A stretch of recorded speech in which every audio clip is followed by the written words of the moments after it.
Vamos mergulhar numa história que parece não fazer o menor sentido, a de como uma filosofia milenar que desdenhava do lucro acabou se tornando o motor de um dos maiores milagres capitalistas da história.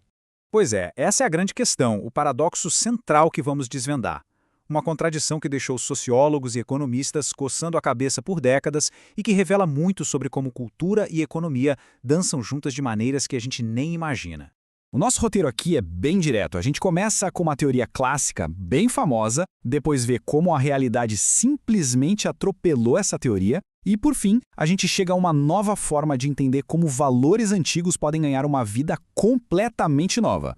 Então, para começar, vamos montar a peça principal desse quebra-cabeça que intrigou tanto o pensamento ocidental. A visão inicial parecia lógica, fazia todo o sentido na época. Weber, que tinha acabado de escrever sua famosa obra sobre a ética protestante e o capitalismo, olhou para o Oriente e viu o oposto. Para ele, a cultura confucionista era, na sua essência, anticapitalista. Agora vamos entender melhor o argumento do Weber. O que ele viu exatamente no confucionismo que o fez pensar que aquilo ali era um verdadeiro muro para o desenvolvimento econômico? Para o Weber, o confucionismo era a contraprova perfeita da sua teoria.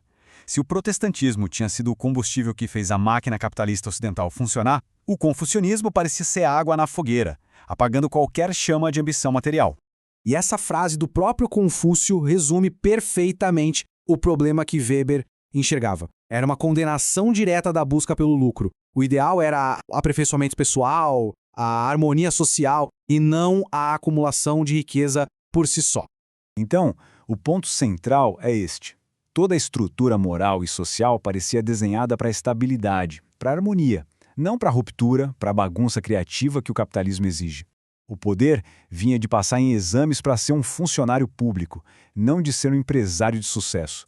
Só que aí, a história veio e deu uma bela rasteira nessa teoria. A lógica era boa, mas a realidade foi, digamos, explosiva. De repente, os tais tigres asiáticos, países com uma raiz confucionista fortíssima, não só se industrializaram, como fizeram isso numa velocidade impressionante.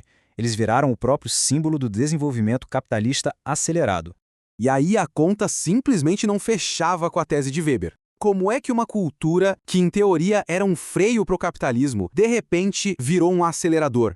Como um sistema que prezava a estabilidade acima de tudo gerou uma das mudanças econômicas mais rápidas da história? E é aqui que a história dá uma virada sensacional. Uma nova geração de acadêmicos chegou e propôs uma ideia radical. Eles disseram, calma aí, e se a gente estiver olhando para isso do jeito errado?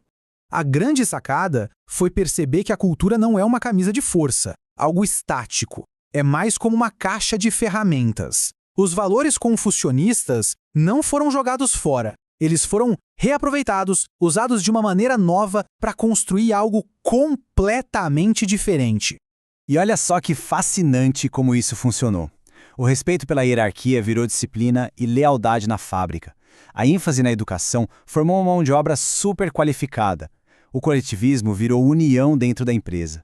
E até a moderação, o valor de não ostentar, se transformou em altíssimas taxas de poupança, que viraram investimento para a indústria. Foi uma verdadeira reciclagem de valores. Para isso tudo não ficar só na teoria, vamos dar uma olhada em alguns exemplos bem concretos de como isso aconteceu na prática, lá na Coreia do Sul. Pensa só na obsessão sul-coreana com educação. Isso não surgiu do nada. É um eco direto daquela antiga admiração pelo letrado, pelo estudioso, que hoje se traduz numa busca incessante por formar os melhores engenheiros, cientistas e administradores. Ou então esse slogan da Hyundai. É genial.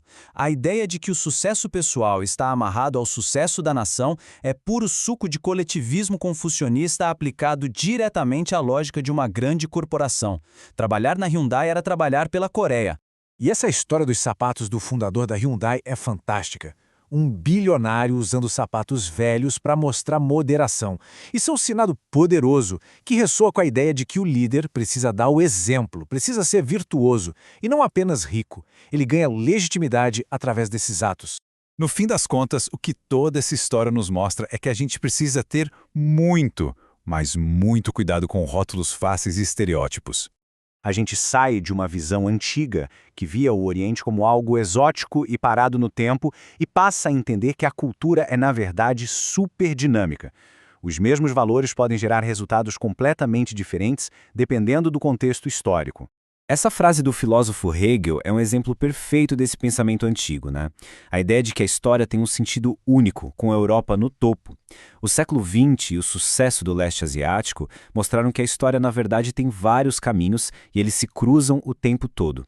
Portanto, a grande lição aqui talvez seja que palavras como individualista e coletivistosa são simplificações perigosas. A realidade é sempre muito mais rica, mais bagunçada e mais interessante do que essas caixinhas permitem enxergar. Isso nos deixa com uma pergunta final para a gente refletir. Nesse mundo de hoje, todo conectado, será que essas etiquetas de Oriente e Ocidente ainda ajudam a gente a entender alguma coisa? Ou será que, na maioria das vezes, elas mais atrapalham?